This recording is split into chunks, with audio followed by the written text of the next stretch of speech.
अस्सलाम वालेकुम। कैसे आप सब लोग? उम्मीद करता हूँ आप लोग खैरियत से होंगे।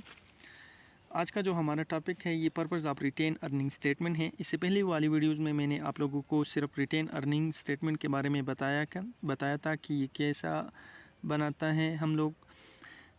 आज हम बताएंगे कि रिटेन अर्निंग स्टेटमेंट के फ़ायदे क्या है, उसकी पर्पस क्या है और इसके एनालिसिस किस तरह करते हैं। थोड़ा बहुत इस पर बात कर लेंगे, ठीक है जी। तो शुरू करते हैं। It is use by analyst to figure out how corporate profit are use by the company. ये रिटेन अर्निंग स्टेटमेंट जो होते हैं उसको एनालिस्ट यूज़ करते हैं कि कंपनी अपनी प्रॉफिट को, जो उसने प्रॉफिट कमाया हुआ है, उसको किस तरह यूज़ करते हैं। This statement of retain earning appear as a separate statement. It can also be included on the balance sheet or in a income statement. ये जो रिटेन अर्निंग के स्टेटमेंट है ये हम अलग भी बना सकते हैं और ये बैलेंस शीट और इनकम स्टेटमेंट में भी हो सकते हैं। The statement contain information regarding company retain earning. इस कंपनी की जो रिटेन अर्निंग की इंफॉर्मेशन होते हैं ये रिटेन अर्निंग स्टेटमेंट में होते हैं। Amount distributed to share holder, an amount is set aside to handle certain obligation as well as any amount direct to cover any losses. इससे हमें पता चलता है कि हमने शेयर होल्डर्स को कितने अमाउंट को डिस्ट्रीब्यूट कर दिया है। इससे पता चल जाता है कि हमारे जो हमारे करंट या हमारे लॉन्ग टर्म के जो ओब्लिगेशन है इसको किस तरह हैंडल कर सकते हैं। इससे हमें पता चल जाता है कि जो हमारे लॉसेस होते हैं उसको किस तरह कवर कर सकते हैं, ठीक है जी। Retain earning represent an incredibly beneficial link between the income statement and the balance sheet. देखो जी, retain earnings very beneficial link create करते हैं between the income statement and balance sheet as they are recorded under share holder equity which connect the two statement. देख लिया किस तरह link करते हैं balance sheet and income statement, क्योंकि retain earning हम लेते हैं इनकम स्टेटमेंट से, उसको ट्रांसफ़र करते हैं इन बैलेंस शीट में, और ये ओनर इक्विटीज़ में या शेयर होल्डर इक्विटीज़ में आते हैं। The purpose of retain earning can be, for which purpose we use the retain earning statement. हम इसलिए यूज़ करते हैं कि इससे हमें पता चल जाता है, जो मैंने पिछली स्लाइड में आप लोगों को बताया, उस रिटेन अर्निंग्स जो हम रिटेन अर्निंग स्टेटमेंट में जाहिर करते हैं उसके पर्पस क्या हो सकते हैं। तो इससे हम मशीनरी खरीद सकते हैं, अपने डेबिट्स को पे करते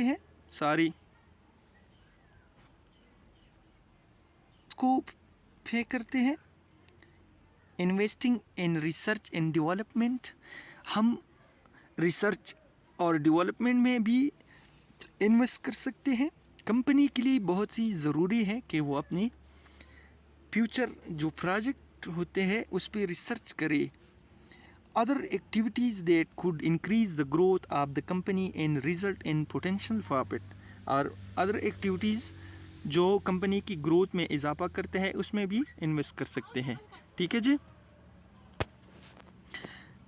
अब ये तो थे कंपनी के लिए। अब हम अगर बात करें तो ये किस तरह, ये रिटेन अर्निंग स्टेटमेंट है, ये किस तरह इम्पोर्टेंट है इन्वेस्टर के लिए, शेयर होल्डर के लिए, बोर्ड ऑफ डायरेक्टर्स के लिए एंड क्रेडिटर्स के लिए। ये जो रिटेन अर्निंग स्टेटमेंट हम बनाते हैं ये किस तरह मुफीद होते हैं, इसकी अहमियत क्या है इन लोगों की नज़र में। देखो जी, सबसे पहली बात, importance to investor. A company release the statement of retained earning to the public to raise market and shareholder confidence, ताकि मार्केट की और शेयर होल्डर कॉन्फिडेंस को ऊंचा करे, ताकि कंपनी अपनी शेयर होल्डर और मार्केट के कॉन्फिडेंस को ऊंचा करे। दूसरी बात, इन्वेस्टर कैन जज। अब इन्वेस्टर क्या करते हैं? इन्वेस्टर कैन जज the health of a company by evaluating the statement. इसी स्टेटमेंट से कंपनी के जो हेल्थ होते हैं, जो पोजीशन होते हैं, उसको इवालुएट करते हैं। The statement is of great important to individual with in the organisation as well. Company की जो अंदर होते हैं उसी के लिए भी बहुत ही मुफीद है। आउटसाइडर इन्वेस्टर कैन जज the potential earning of a company by analysing the statement of retain earning. देख लीजिए, तो ये इम्पोर्टेंस होते हैं आउटसाइड इन्वेस्टर के लिए कि वो स्टेटमेंट को जज करे और उस पर अपनी इन्वेस्टमेंट डिसीजन ले इस कंपनी के बारे में। अब बोर्ड ऑफ डायरेक्टर के लिए किस तरह मुफीद है ये? Basically a statement of retain earning is crucial for company growth. It gives the board of director confidence that the company is a well worth the investment in both money and time. Board of director की confidence में इजाफा करते हैं और इससे पता चल जाता है कि हमारा कंपनी दोनों में, मनी एंड टाइम में, किस पोजीशन पे है। The board of directors are responsible to share holder. Board of director जब अपनी रिटेन अर्निंग स्टेटमेंट को देखते हैं, एक्चुअली तो वो बेसिकली बोर्ड ऑफ डायरेक्टर तो रिस्पॉन्सिबल होते हैं शेयर होल्डर के लिए, तो वो इसी स्टेटमेंट पे डिसीजन लेता है कि क्या हम डिविडेंड्स दे पाएंगे अपने इन्वेस्टर को या नहीं। जो डिविडेंड्स होते हैं, जो डिविडेंड की पॉलिसी होती है, वो बोर्ड ऑफ डायरेक्टर बनाते हैं। हम यानी कि बोर्ड ऑफ डायरेक्टर्स इसी स्टेटमेंट की और अदर स्टेटमेंट को अपने सामने रखते हुए डिविडेंड पॉलिसीज भी बनाते हैं एंड अपने शेयर होल्डर्स को रिस्पॉन्सिबल होते हैं कि इसको खुश रखे। रिटेन और शेयर होल्डर्स तब खुश होंगे जब उसको अच्छी खासी डिविडेंड मिलेगी। Retain earnings statement tell the board how much money the company has and enable them to make an informed decision, कि इसके साथ कंपनी में मौजूदा बैलेंस या मौजूदा कैश कितना है और ये इस पे डिसीजन फ्यूचर के लिए किस तरह ले सकते हैं। ठीक है जी। अब ये तो हो गया बाहर इन्वेस्टर के लिए, बोर्ड ऑफ डायरेक्टर के लिए। अब शेयर होल्डर इससे किस तरह फ़ायदा ले सकता है? देखो जी, सबसे पहले बात, to find out how much equity they hold in the company. Share holder को पता चल जाता है रिटेन अर्निंग स्टेटमेंट से कि उसकी इक्विटीज़ के बारे में कि कंपनी में इसकी इक्विटीज़ कितने हैं। शेयर होल्डर फिगर आउट करते हैं कि जो शेयर उसने ख़रीदे हैं उस पर कितने रकम मिल जाएंगे उसको, किस तरीके से? By dividing the retain earning number of outstanding share. Retain earnings का पता कहाँ से पता चल जाता है? रिटेन अर्निंग स्टेटमेंट से। उसको लेके जो शेयर्स होते हैं, नंबर ऑफ आउटस्टैंडिंग शेयर होते हैं, उस पर डिवाइड करके उन लोगों को पता चल जाता है कि हमारा हिस्सा कितना हो सकता है।